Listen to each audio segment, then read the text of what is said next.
ফজরে ঘুম থেকে উঠে দেখলাম নতুন বউ বাসর ঘরে নেই। কলিজাটা আমার মোচড় দিয়ে উঠল। গতকাল রাতে আমি ইভাকে বিয়ে করেছি।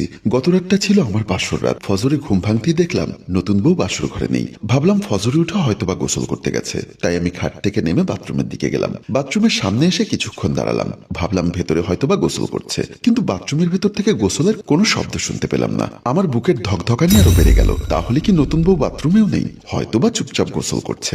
সবাই তো আমার মতো বাথরুমে ঢুকে গান করে না, তাই আমি শিওর হবার জন্য বাথরুমের ফুটো দিয়ে উকি দিলাম। বাথরুমে উকি দিয়ে আমি অবাক হয়ে গেলাম, বাথরুমের ভেতর কেউ নেই। তাহলে এত সাত সকালে নতুন বউ কোথায় গেল? আমার টেনশনটা আরো বেড়ে গেল। সম্ভবত গোসল সেরে রান্নাঘরে গেছে। যেহেতু আমার সংসারে আমি এবং মা ছাড়া আর কেউ নেই, তাই হয়তোবা দায়িত্ব মনে করে সাত সকালে উঠে আমার মায়ের জন্য নাস্তা রেডি করতে গেছে। তাই আমি তাকে খোঁজার জন্য রান্নাঘরের দিকে চলে গেলাম। রান্নাঘরে এসেই আমি থমকে দাঁড়ালাম। দেখলাম আমার মা রান্নাঘরে কাজ করছে। আমাকে দেখে মা বলল, কিরে উৎস, সাত সকালে গোসল না করে বাসর ঘর থেকে রান্নাঘরে চলে এলি? মায়ের এমন কথায় আমি কিছুটা লজ্জা পেলাম, কারণ তখনও বিয়ের শেরওয়ানিটা আমার গায়ে ছিল।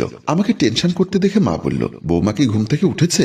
মায়ের মুখে কথাটা শুনে আমার মাথায় যেন আকাশ ভেঙে পড়ল। তাহলে কি আমি যেটা ভাবছি সেটাই সত্যি? ইভা কি বাসর ঘর থেকে পালিয়ে গেল?